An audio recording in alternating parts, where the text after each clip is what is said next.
Thank you, Madam Chair, and thank you to the co-chairs of today's event.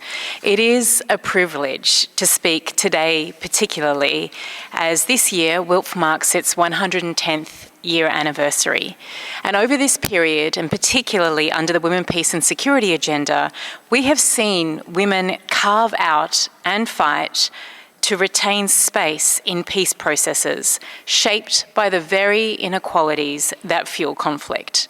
Their persistence and leadership is remarkable, but it should not need to be. It should be embedded in our systems as a standard, not an exception. And yet too often we've seen over time that women's participation has often been tokenistic and unequal. And despite decades of advocacy for systemic change, women are still often relegated to consultative or observer roles, siloed into gender issues, which is often code for women's issues, or included without real influence. So these contributions are frequently seen as non-binding and seen as extra. First to disappear when space or funding contracts.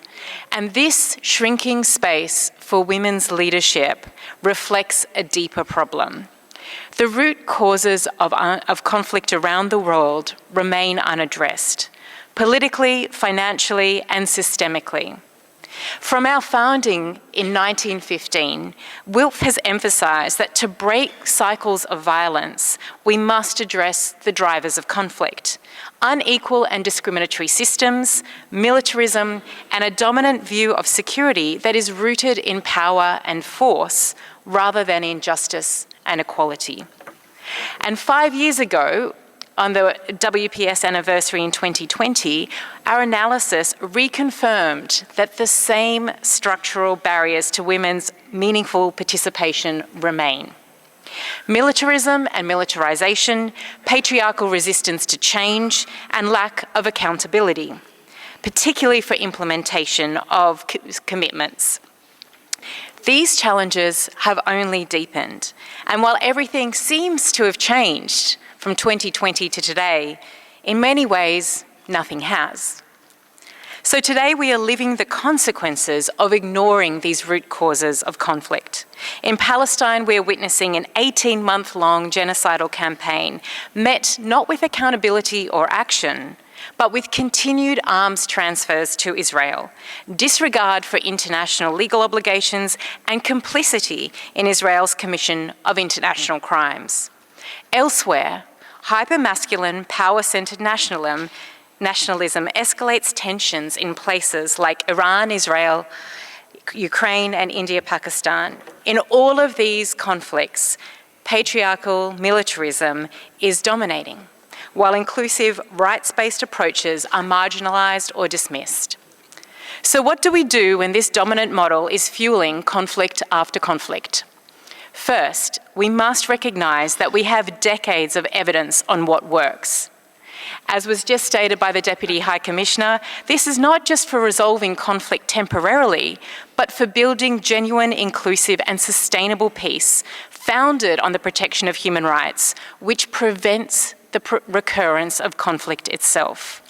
When women are meaningfully and effectively involved and their participation and decision-making capacities are facilitated, they raise early warnings of violence, they support de-escalation, they help prevent human rights violations and societal collapse.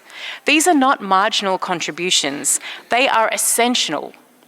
Women's leadership can be transformative. Not when women are brought into broken systems, but when they are empowered to reimagine peace and governance itself. When women from diverse identities and backgrounds have the space to build alternatives to patriarchal and corrupt political models, they create new pathways to peace that are rooted in justice and human rights. The evidence is clear, as was just stated. When women participate meaningfully and peace processes, the resulting agreements are more inclusive, more rights-based, and more sustainable. But this transformation cannot happen without support from states and the UN. We've just seen UN Women's recent publication that within 6 months, 50% of women's organisations working in fragile and conflict-affected contexts will cease to exist. So the current trend of accelerated military spending is clearly at the expense of this critical work. So states and UN entities must therefore guarantee that women's participation in peace and political processes is substantive and influential, not symbolic. Importantly, safeguard civil space, especially in the face of backlash against feminist movements, women human rights defenders, and anti-gender attacks. Reallocate military budgets to provide predictable, flexible, and sustainable funding for women's rights and feminist organisations, particularly those working at the grassroots level. Again, this is not just because they're women, this is because it works. This is because they have deep expertise, they have community embeddedness, and they have the wisdom to understand what it takes to build inclusive and sustainable peace. Further, states and the UN entities need to take explicit measures to halt the global arms trade, hold arms exporters accountable for the impact of the weapons they are selling, and promote the full and effective participation of women in arms control and disarmament processes and fora.